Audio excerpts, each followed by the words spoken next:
오늘까지 계속 이어지는 칸타타의 일부인 것 같습니다. 오늘 말씀도 오늘 찬양 감사를 드립니다. 우리 교회는 내일부터 3일 동안 부흥사경회를 갖게 됩니다. 오늘 본문이 있는 에스겔 37장은 여러분 잘 아시는 대로 부흥의 이야기입니다. 마른 뼈들이 살아나는 이 부흥 이야기는 우리가 너무나 잘 알고 있는 말씀입니다.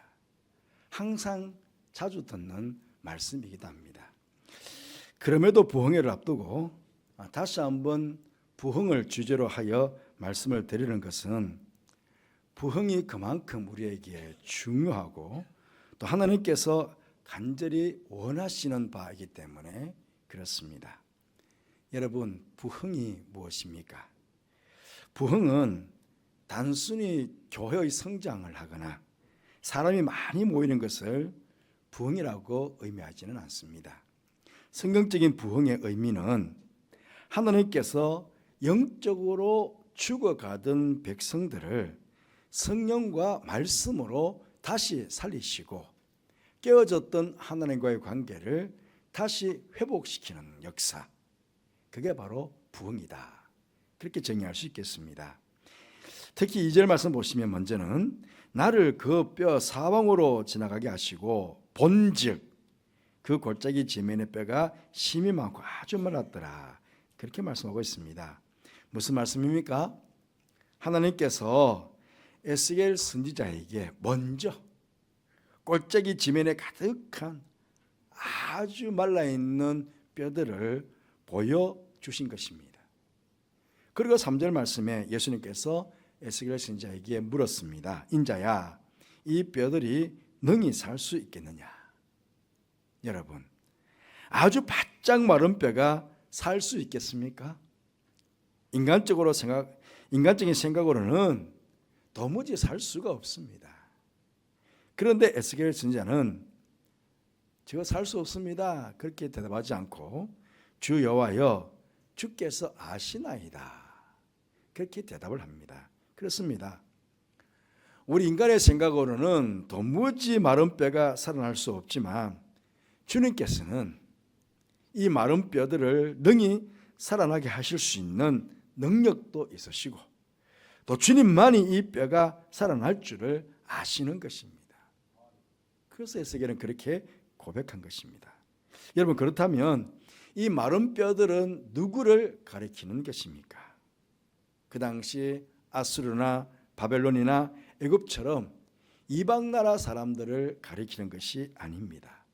읽지 않았지만은 11절 말씀 보시면 또 내게 이르시되 인자야, 이 뼈들은 이스라엘 온 족속이라, 그렇게 분명히 말씀하고 계십니다. 골짜기에 가득한 마른 뼈들은 바로 하나님의 백성인 이스라엘 족속을 가리키는 것입니다. 하나님께서는 하나님을 멀리하고 바벨론의 패망을 당하게 된 범죄한 이스라엘 족속들을 마른 뼈와 같은 죽은 자들로 그렇게 보여주신 것입니다. 신약 에베소 2장 1절 말씀으로 하면 허물과 죄로 죽은 자들로 보여주시고 있는 것입니다.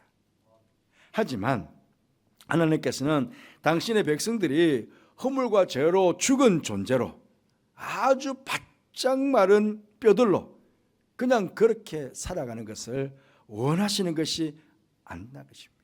원하시지 않는다는 것입니다. 인자야, 이 뼈들이 살겠느냐 하는 물음 속에는 이 마른 뼈들을 살리시고자 하시는 하나님의 안타까운 마음이 그 물음 속에 담겨 있는 것입니다.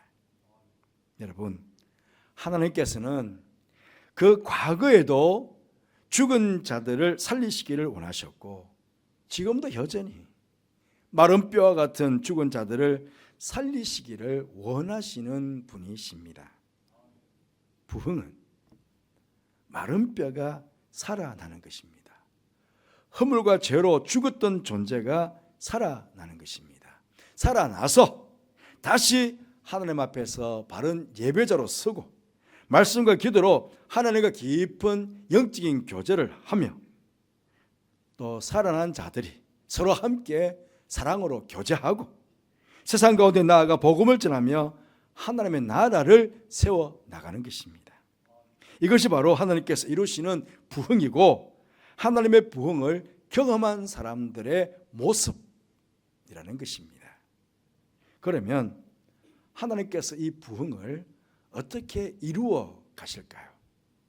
먼저는 하나님께서 당신의 종들을 통해 말씀을 선포하게 하십니다. 다른 말로 하면 하나님의 말씀을 듣는 것에서부터 부흥은 시작이 됩니다.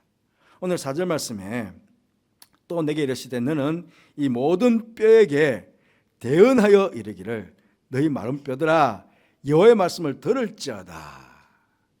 그렇게 말하고는 하나님의 말씀을 대언해 줍니다. 여러분, 이 말씀에 알 수 있듯이 우리의 부흥을 원하시고 부흥을 이루어 가시는 분은 하나님이시지만 하나님께서는 누군가를 통해 하나님의 말씀을 대언하도록 선포하게 하신다 하는 것입니다.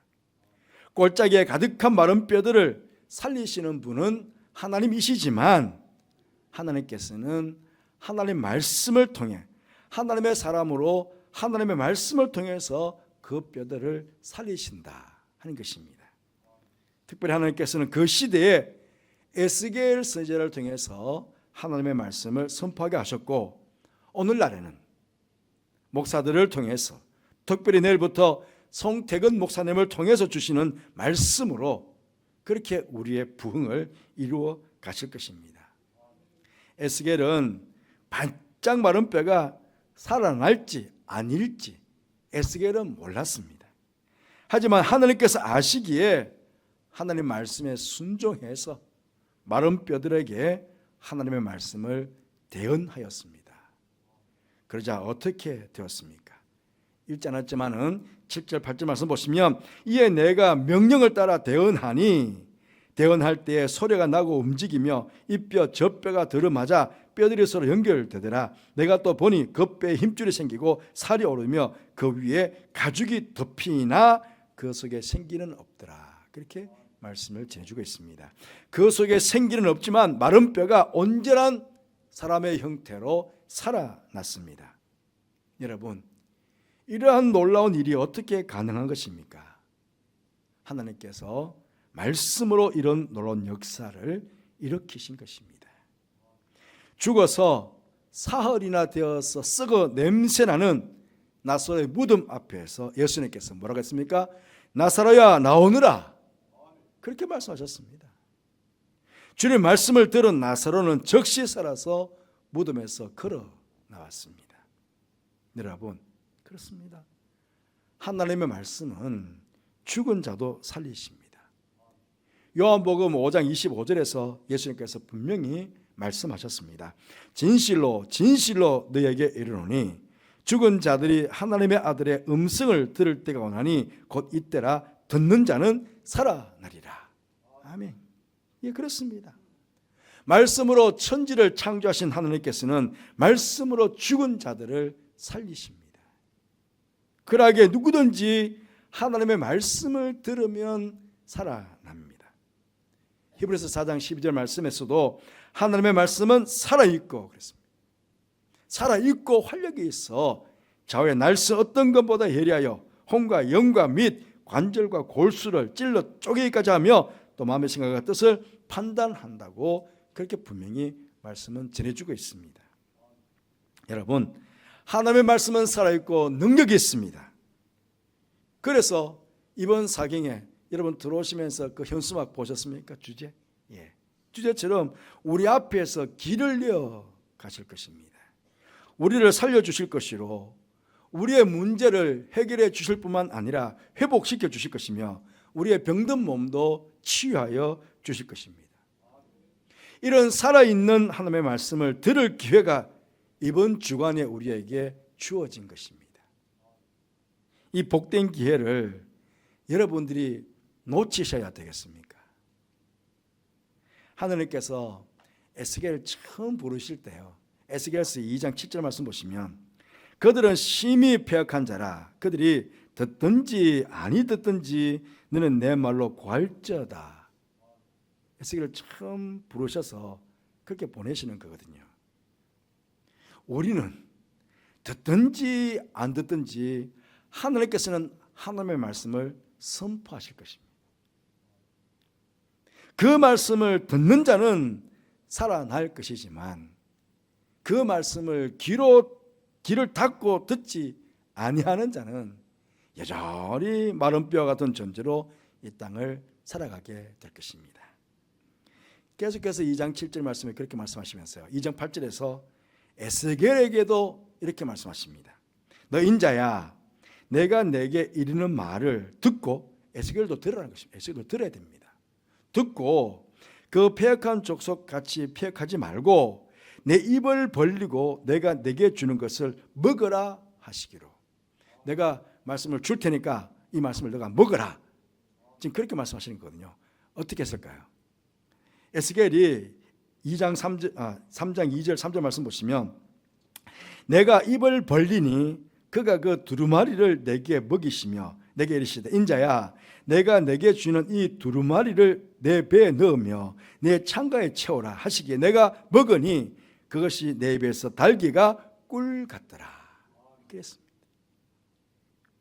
우리가 이번 부흥 상행회 때도 이 에스겔처럼요, 입을 벌리고 말씀이 선포될 때에 아멘 아멘 하며 말씀을 받게 된다면 꿀송이보다 더 단 하나님의 말씀을 우리는 경험하게 될 것입니다. 일로 놀라운 축복이 이번 부흥의 상회 동안에 참석하시는 여러분 모두에게 임하시기를 주님 이름으로 축복합니다. 그리고 오늘 말씀에 말씀을 듣는 것 외에 더 중요한 하나가 더 있습니다. 마른 뼈들이 하나님의 말씀을 듣고 살아났지만 온전하지 못했습니다. 왜 그랬습니까? 하나님의 영이신 생기가 그 안에 없었기 때문입니다. 창세기 2장 7절 말씀에 여호와 하나님이 땅의 흙으로 사람을 지으시고 생기를 그 코에 불어 넣으시니 사람이 생명이 된지라 그랬습니다. 그렇습니다. 바로 이 생기, 하나님께서 불어 넣어주시는 이 생기가 우리 안으로 들어와야 됩니다. 이 생기가 무엇입니까? 바로 성령님을 나타냅니다. 5절 말씀 보시면 주 여호와께서 이 뼈들에게 이같이 말씀하시기를 내가 생기를 너에게 들어가게 하리니 너희가 살아나리라. 그렇게 말씀하고 계십니다. 그렇습니다. 우리가 귀를 열고 하나님의 말씀을 듣게 되면, 그렇게 듣는 자에게는 하나님께서는 성령님도 같이 주시는 것입니다. 그래서 온전한 하나님의 백성으로 살아나게 하시는 것입니다. 10절 말씀 보시면 이에 내가 그 명령대로 대언하였더니, 보십시오, 말씀을 전했더니 생기가 그들에게 들어가며 그들이 곧 살아나서 일어났었는데 극히 큰 군대더라. 아멘. 그렇습니다. 그러니까 우리는요, 말씀 따로 성령 따로 구분해서 생각할 것이 아닙니다. 살아있는 하나님의 말씀이 선포될 때에 그 말씀을 아멘으로 받아들이는 자에게는 성령님도 함께 그 가운데 임하시게 된다 하는 것입니다. 그 예를 우리 어디서 찾아볼 수 있을까요? 사도행전 10장 말씀 보시면 백부장, 고넬료 백부장의 집에 초대받은 베드로가 그 모여있는 사람들에게 하나님의 말씀을 전했습니다. 설교를 했습니다. 그때입니다. 백부장과 그 가족들이 다 모여서 사모함으로 기다리고 있었던 것이죠. 베드로가 오면 하나님 말씀을 전해줄 거니까 그 말씀을 듣겠다는 사모함으로 가족들이 모두가 모여 있었습니다. 그래서 그때 베드로가 와가지고 하나님의 말씀을 선포했잖아요. 선포할 때에 거기에 모였던 사람들은 베드로의 말로 듣지 않고 그 말씀을 하나님의 말씀으로 들었습니다. 그래서 어떤 역사가 일어났습니까? 사도행전 10장 44절 말씀에 베드로가 이 말을 할 때에 성령이 말씀을 듣는 모든 사람에게 내려오시느라 그랬습니다. 말씀을 사모함으로 기다리고 있었던 사람들, 그래서 말씀이 선포될 때 그 말씀, 하나님의 말씀을 받았던 그 사람들 모두에게는 동시적으로 성령께서 임하게 되신 것입니다. 그렇습니다. 2500년 전 에스겔 시대에나 2000년 전 고넬료의 집에서나 오늘 말씀을 듣는 이 자리에서도 마찬가지입니다. 하나님의 말씀이 선포될 때 입을 열고 아멘 아멘 하며 받아 먹는 사람들은 꿀송이보다 더단 하나님의 말씀을 경험하게 될 것이고 성령님께서 충만하게 임해 오시는 것을 경험하게 될 것입니다. 여러분들도 이런 경험 다 해보고 싶으시지요? 예, 이건 우리의 소원인 뿐만 아닙니다. 이렇게 누가 되기를 원한다고요? 하나님께서 우리를 향하여 가지고 계시는 마음입니다. 우리가 말씀을 들을 때 아멘 아멘 하며 하나님의 말씀을 받고 그때 주님께서 주시는 성령으로 충만해지는 이것, 이게 바로 우리가 원하는 것 이상으로 하나님께서 우리를 향하여 원하시는 마음이라는 것입니다. 바로기는 이번 부흥의 상회 동안에 여러분 모두가 참석하셔서 열심히 참석하셔서 힘드시죠. 3일 다 참석하는 게 너무너무 힘드시면 하루라도 힘을 내어서 한번 참석하시길 바랍니다. 저는 3일 동안 다 참석하기를 원하지만 부득불 도저히 안 됩니다라는 분들 계시더라고요. 그런 분들은 하루라도 힘을 내서 한번 참석해 보시기를 바랍니다. 살아있는 하나님의 말씀을 듣는 가운데 여러분 각 개인이 부흥하고 또 여러분의 가정이 부흥하고 또 우리 교회가 부흥하는 이 새봄이 되시기를 주님의 이름으로 축복합니다. 우리가 그렇게 될 수 있도록 함께 기도했으면 좋겠습니다.